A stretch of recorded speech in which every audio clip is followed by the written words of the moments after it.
السلام علیکم ورحمۃ اللہ وبرکاتہ۔ بسم اللہ الرحمن الرحیم۔ دوستو، حضرت فرید الدین عطار رحمۃ اللہ تعالی پہلے عطاری کی دکان کیا کرتے تھے۔ ایک دن اپنی دکان پر بیٹھے نسخے باندھ رہے تھے۔ ایک درویش کمبل پوش دکان کے آگے کھڑے ہو کر انہیں تکنے لگے۔ دیر تک اسی حالت میں دیکھ کر حضرت عطار نے فرمایا کہ بھائی جو کچھ لینا ہو لو، کھڑے کیا دیکھ رہے ہو؟ درویش نے کہا کہ میں یہ دیکھ رہا ہوں کہ تمہاری دکان میں خمیرے، شربت، معجونیں، بہت سی چپکتی ہوئی چیزیں بھری پڑی ہیں۔ میں سوچ رہا ہوں کہ مرتے وقت تمہاری روح کیسے نکلے گی جو اتنی چپکتی ہوئی چیزوں میں پھنسی ہوئی ہے۔ اس وقت حضرت عطار رحمت اللہ تعالی کو باطن کا تو چسکا تھا ہی نہیں، بے دھڑک کہہ بیٹھے کہ جیسے تمہاری روح نکلے گی ویسے ہی ہماری بھی نکل جائے گی۔ درویش نے کہا کہ میاں ہمارا کیا ہے، اور کمبل اوڑھ کر وہی دکان کے سامنے لیٹ گیا۔ اول تو حضرت عطار یہ سمجھے کہ مذاق کر رہا ہے، لیکن جب بہت دیر ہو گئی تو شبہ ہوا۔ پاس جا کر کمبل اٹھایا تو وہ درویش واقعی مردہ تھا۔ بس ایک چوٹ دل پر لگی اور وہی چیخ ماری اور بے ہوش ہو کر گر پڑے۔ افاقہ ہوا تو دیکھا کہ دل دنیا سے بالکل سرد ہو چکا ہے۔ اس وقت دکان لٹا کر کسی پیر کی تلاش میں نکلے۔ پھر وہ طریق کے اندر کتنے بڑے عارف بنے یہ لوگ اچھی طرح جانتے ہیں۔ اللہ اکبر، اللہ اکبر۔ دوستو، منقول ہے کہ ایک عابد نے عبادت اور ریاضت کے ارادے سے آبادی سے نکل کر دور ایک پہاڑی پر جا کر بسیرا کیا۔ ایک رات اسے خواب میں یوں حکم دیا گیا کہ شہر میں فلاں جگہ ایک موچی جوتے بنانے اور مرمت کرنے والا بیٹھ کر جوتے گانٹ رہا ہے۔ وہ مستجاب الدعوات ہے، یعنی اس کی ہر دعا قبول ہوتی ہے۔ اس کے پاس جا کر تم اپنے لیے دعا کراؤ۔ صبح ہوتے ہی عابد اس کے پاس جا پہنچا اور دریافت کرنے لگا کہ تمہارے اعمال اور عبادات کیا کیا ہیں۔ موچی نے کہا کہ میں دن میں روزہ رکھ کر مزدوری کرتا ہوں، اس سے جو کچھ مجھے ملتا ہے اس میں سے میں اپنے بال بچے کو کھلاتا ہوں، اور جو بچ جاتا ہے اسے میں اللہ کے نام پر غربا اور مساکین میں خیرات کر دیتا ہوں۔ یہ سن کر عابد نے دل میں سوچا کہ یہ عمل اچھا تو ضرور ہے، مگر اتنا بڑا نہیں کہ صرف اتنا کام کرنے سے آدمی مستجاب الدعوات ہو جائے۔ یعنی معمولی سا عمل ہے، اس سے کیسے آدمی مستجاب الدعوات بن سکتا ہے؟ یوں وہ گمان کرتے ہوئے عابد صاحب واپس چلے گئے۔ رات سویا تو پھر اسے خواب میں یہ کہا گیا کہ تم پھر اس موچی کے پاس جاؤ اور اس سے پوچھو کہ تمہارے چہرے کا رنگ زرد کیوں ہو گیا ہے۔ صبح اٹھتے ہی عابد نے پھر اس موچی کے پاس جا کر حاضر ہو کر چہرے کے زرد ہونے کی وجہ پوچھی، تو موچی نے جواب دیا کہ میرے قریب سے مسلمانوں میں سے جو بھی کوئی گزرتا ہے، یعنی آمد و رفت کرتا ہے، تو میں ان سبھی مسلمانوں کے لیے دل میں یہ تصور کرتا ہوں کہ یہ مجھ سے اچھے ہیں، جن کی وجہ سے ان کی مغفرت اور نجات ہو جائے گی، اور میں اپنی بدعمالیوں کی وجہ سے ہلاک اور برباد ہو جاؤں گا۔ یہ تصور کرتے ہوئے ندامت کے آنسو بہایا کرتا ہوں۔ عابد نے جب یہ سنا تو کہا کہ البتہ یہ تیرا عمل مستجاب الدعوات ہونے کے قابل ہے، یعنی لوگوں کے بارے میں اچھا گمان رکھنا کہ یہ اللہ کے نیک بندے ہیں، اچھے لوگ ہیں۔ تو یہ عمل اس نے ایک موچی کو مستجاب الدعوات بنا دیا۔ دوستو، حضرت خواجہ معین الدین چشتی رحمت اللہ تعالی کی روایت ہے کہ ایک بزرگ نے سلطان محمود غزنوی رحمت اللہ تعالی کی وفات کے بعد انہیں خواب میں دیکھا۔ پوچھا اللہ تعالی نے تمہارے ساتھ کیا معاملہ کیا؟ جواب دیا کہ ایک رات میں کسی قصبے میں مہمان تھا۔ جس مکان میں ٹھہرا تھا وہاں طاق پر قرآن شریف کا ایک ورق رکھا تھا۔ میں نے خیال کیا یہاں ورق مصحف رکھا ہوا ہے، سونا نہ چاہیے۔ پھر دل میں خیال آیا کہ ورق مصحف کو کہیں اور رکھوا دوں اور خود یہاں آرام کروں۔ پھر سوچا کہ یہ بڑی بے ادبی ہوگی کہ اپنے آرام کی خاطر ورق مقدس کی جگہ تبدیل کروں۔ اس ورق کو دوسری جگہ منتقل نہیں کیا اور تمام رات جاگتا رہا۔ میں نے کلام پاک کے ساتھ جو ادب کیا اس کے بدلے حق تعالیٰ نے مجھ کو بخش دیا۔ اللہ اکبر، اللہ اکبر۔ دوستو اس لیے جتنا ہو سکے قرآن مجید کا ادب لازمی کیا کریں۔ دوستو ابو مسلم خولانی رحمت اللہ تعالیٰ کی ایک لونڈی تھی جو ان سے بغض و عداوت رکھتی تھی اور ان کو زہر پلاتی تھی، لیکن وہ ان پر کچھ اثر نہ کرتا تھا۔ جب اس طرح ایک عرصہ گزر گیا تو اس لونڈی نے ابو مسلم خولانی رحمت اللہ تعالی سے کہا کہ میں نے تمہیں زمانہ دراز تک زہر پلایا مگر وہ تم پر اثر انداز نہیں ہوا۔ ابو مسلم خولانی نے اس سے کہا کہ تو یہ کیوں کرتی رہی ہے؟ اس نے یہ کہا کہ تم بہت بوڑھے ہو گئے ہو۔ ابو مسلم نے اس سے کہا کہ زہر کے اثر نہ کرنے کی وجہ یہ ہے کہ میں کھانے اور پینے کے وقت بسم اللہ الرحمن الرحیم کہتا ہوں۔ پھر انہوں نے اس لونڈی کو آزاد کر دیا۔ اللہ اکبر، اللہ اکبر۔ اللہ کے نبی کی سنتوں میں کتنی برکت ہے۔ کھانے سے پہلے بسم اللہ پڑھنے کی برکت آپ نے دیکھ لی، اس لیے ضروری ہے کہ کھانے سے پہلے بسم اللہ لازمی پڑھیں۔ دوستو حضرت مولانا مفتی محمود حسن گنگوہی رحمت اللہ تعالی فرماتے ہیں کہ دعا کی قبولیت کے لیے اس کا یقین بھی ہونا ضروری ہے کہ اللہ تعالیٰ کے علاوہ کوئی دوسرا مراد پوری نہیں کر سکتا۔ اس کے متعلق ایک واقعہ ذکر کیا جاتا ہے کہ ایک مرتبہ ایک بزرگ پوری رات عبادت کرتے رہے۔ آخر شب میں جب دعا کے لیے ہاتھ اٹھائے تو کان میں یہ آواز آئی کہ ہمارے دربار میں تمہاری دعا قبول نہیں ہے، چاہیے ذلت کے ساتھ نکل جاؤ، چاہے آہذاری کے ساتھ پڑے رہو۔ دوسری راتوں میں بھی وہ اسی طرح عبادت میں مصروف رہے۔ آخر شب میں وہی آواز آتی رہی۔ ایک مرتبہ یہ آواز ان کے ایک عزیز نے بھی سن لی تو عزیز صاحب نے عرض کیا کہ جب آپ کی دعا قبول نہیں ہوتی تو پھر کیوں ساری رات بیداری کی مشقت برداشت فرما رہے ہو؟ جاؤ پڑھ کر جاؤ اور سو جاؤ۔ تو اس بزرگ پیر صاحب نے جواب ارشاد فرمایا کہ بیٹے اس در کے علاوہ کوئی اور در ہوتا تو میں وہاں جا کر رو دھو کر دعا کر لیتا، مگر در اور چوکھٹ تو صرف ایک ہی ہے، ملے گا تو یہی سے ملے گا، اس لیے اس در کو چھوڑ کر تو میں کہیں نہیں جا سکتا۔ اس لیے چاہے وہ میری دعا قبول فرمائے یا نہ فرمائے، مجھے تو اسی در اور چوکھٹ پر پڑے رہنا ہے۔ بس اس بزرگ کا صدق دل سے یہ کہنا تھا کہ اب حالت بدل گئی اور اسی وقت غیب سے آواز آئی جس کا ترجمہ یہ ہے کہ تمہاری ساری عبادات اور دعائیں میں نے قبول کر لی، کیونکہ تم ہمارے سوا اور کسی جگہ امید اور آس نہیں رکھتے۔ تو دوستو اس لیے ضروری ہے کہ جب بھی دعا مانگے اللہ تعالیٰ سے پختہ یقین ہو کہ ہماری دعا قبول ہوگی، یقین کے ساتھ دعا مانگے۔ دوستو ایک شخص جنگل میں تنہا چلا جا رہا تھا، اتفاقاً اس کی سواری کے جانور کا پیر ٹوٹ گیا۔ پریشانی کے عالم میں اس نے درود شریف کا ورد شروع کیا۔ دیکھتا کیا ہے کہ تھوڑی دیر بعد 3 بزرگ تشریف لائے۔ ان میں اسے ایک دور کھڑے رہے، یعنی ان بزرگوں میں سے ایک دور کھڑے رہے اور 2 صاحبان نزدیک تشریف لائے اور اس کے جانور کا پیر درست کر دیا۔ اس شخص نے دریافت کیا کہ آپ حضرات کون ہیں؟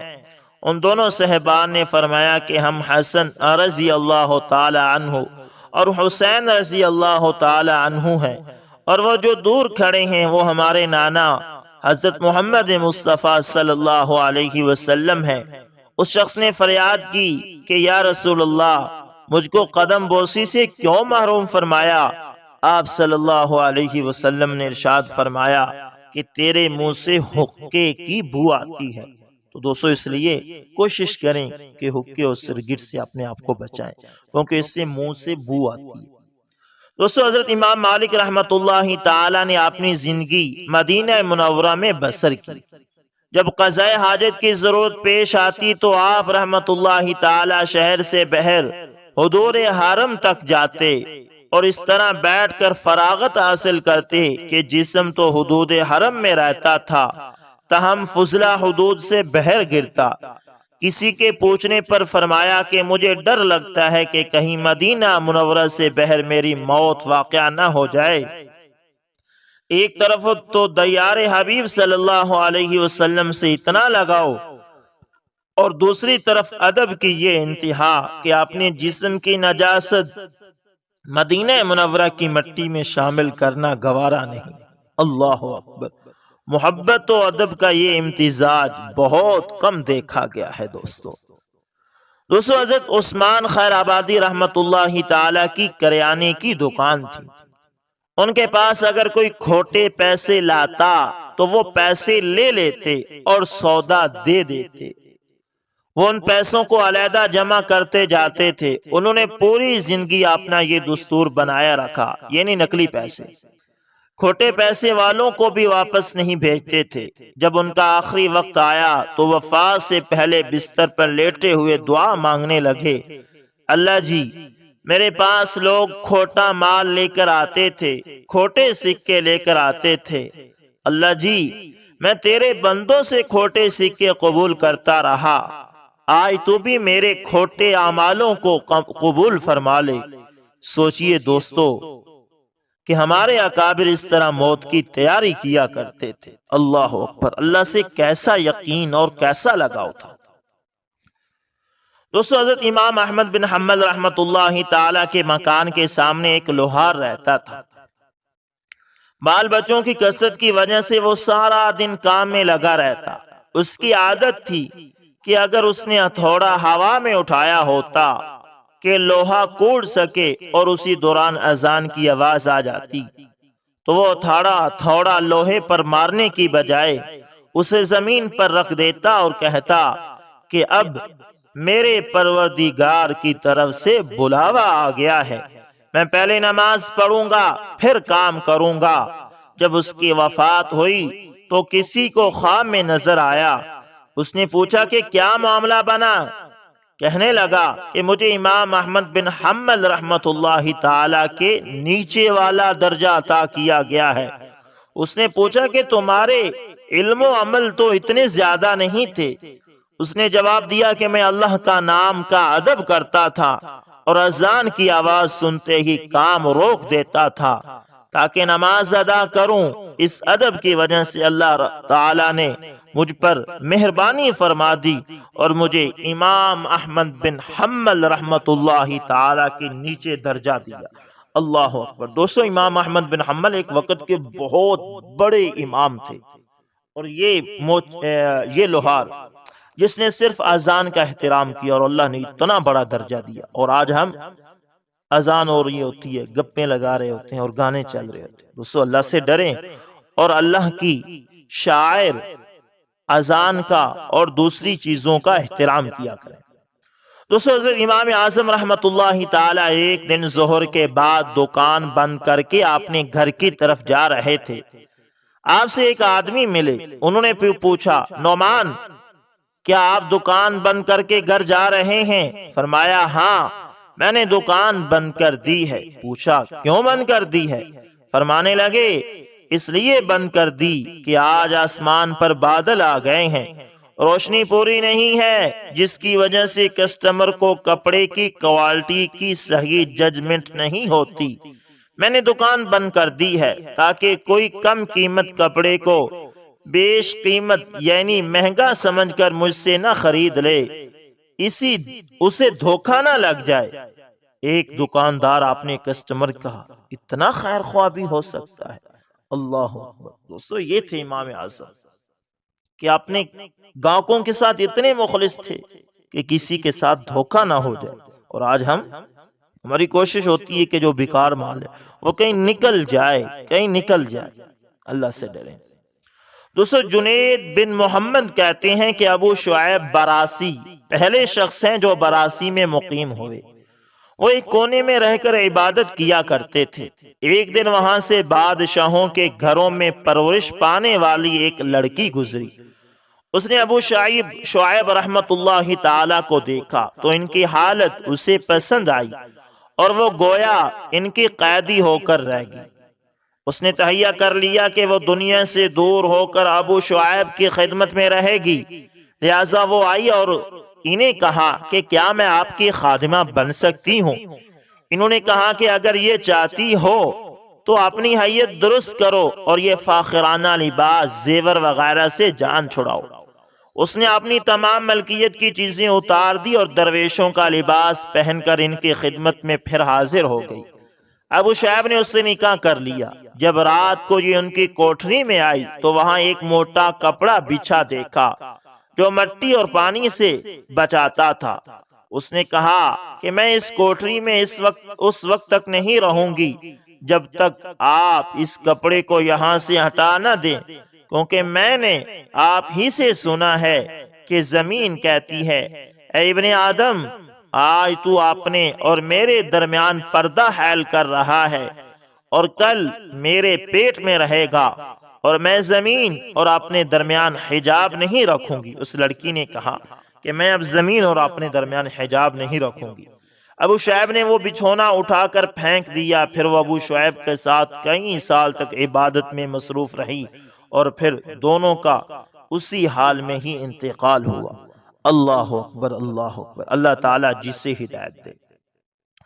دوستو، ایک بار شیر شاہ سوری نے خواب میں دیکھا کہ دربار رسالت میں حضور صلی اللہ علیہ وسلم موجود ہے۔ نصیر الدین ہمایوں بھی موجود ہے جس نے تاج پہنا ہوا ہے۔ حضور صلی اللہ علیہ وسلم نے ہمایوں کے سر سے تاج شاہی اتار کر شیر شاہ سوری کے سر پر رکھ دیا اور فرمایا عدل و انصاف سے حکومت کرنا۔ پھر شیر شاہ سوری کی آنکھ کھل گئی۔ اس خواب کے تھوڑے عرصے بعد شیر شاہ سوری کی قلیل اور ہمایوں کی کثیر فوج کے درمیان زبردست مقابلہ ہوا، جس میں شیر شاہ سوری کامیاب رہا اور ہمایوں شکست کھا کر بامشکل جان بچا کر ایران چلا گیا۔ اللہ اکبر، عدل و انصاف کے کیا کہنے کہ ایک شخص نے عدل و انصاف کیا اور اللہ کے نبی نے دوسرے کے سر سے تاج اتار کر اس کے سر پر رکھ دیا۔ اس لیے جہاں تک ممکن ہو سکے دوستو، اپنے تائیں عدل و انصاف سے کام لازمی نہیں۔ دوستو، حکیم الامت شاہ ولی اللہ رحمت اللہ تعالی کے دادا شاہ وجی الدین رحمت اللہ تعالی بڑے صاحب تقوی بزرگ تھے۔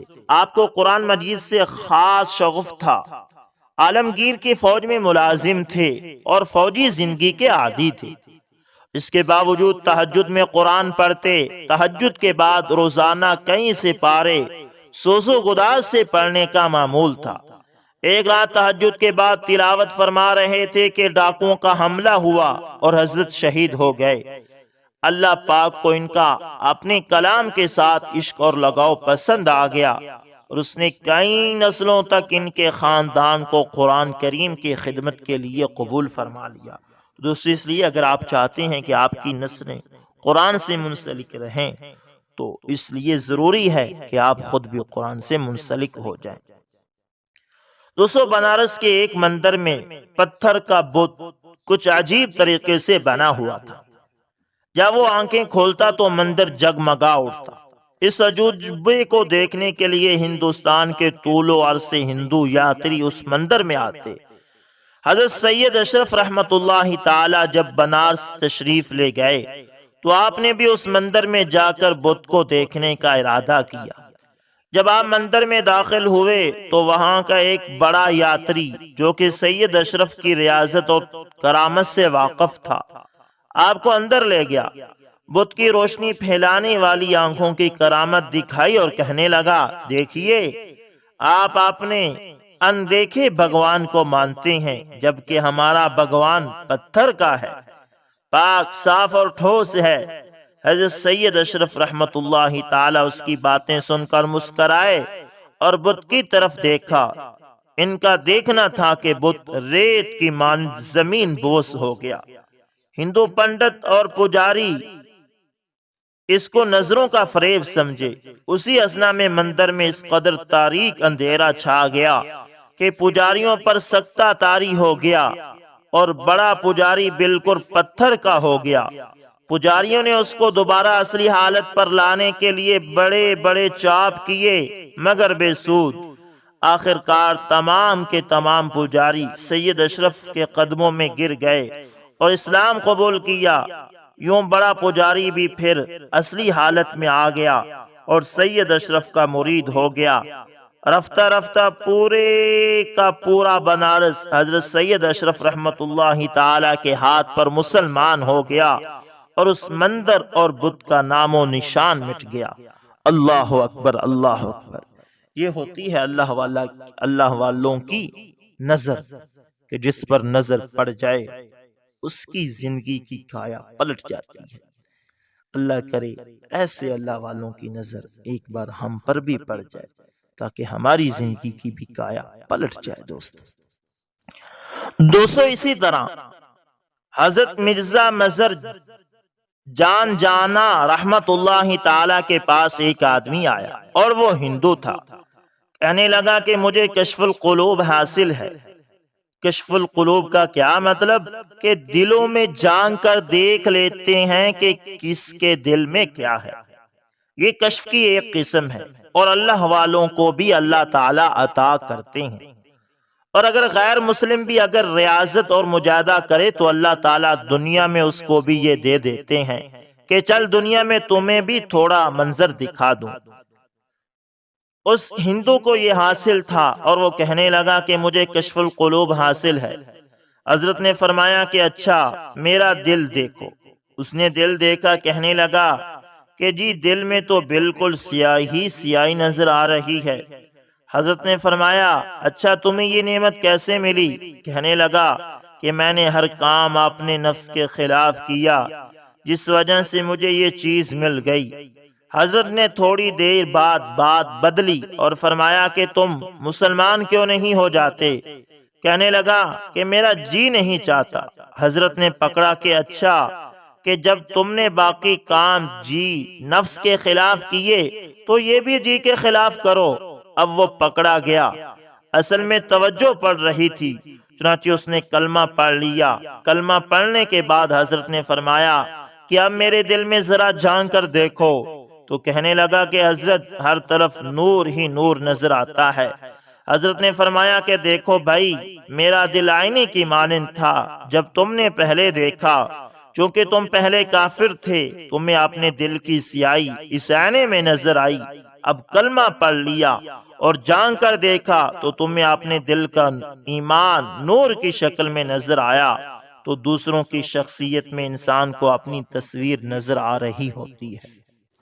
تو دوستو یہ ہوتی ہے اللہ والوں کی نظر، جس پر ایک بار پڑ جائے اس کی کایا پلٹ جاتی ہے، اس کی زندگی تبدیل ہو جاتی ہے۔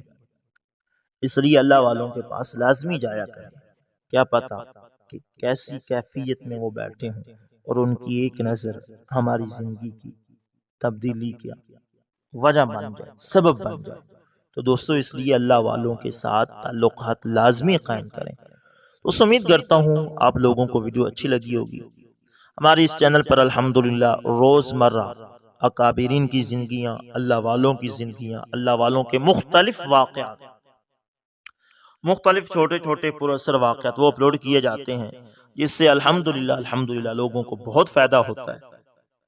تو دوستو آپ سے گزارش ہے کہ آپ ہمارے چینل کے ساتھ جڑے رہیے۔ ملتے ہیں کسی نیکسٹ اچھی سی ویڈیو کے اندر، تب تک کے لیے اللہ حافظ، جزاکم اللہ خیر۔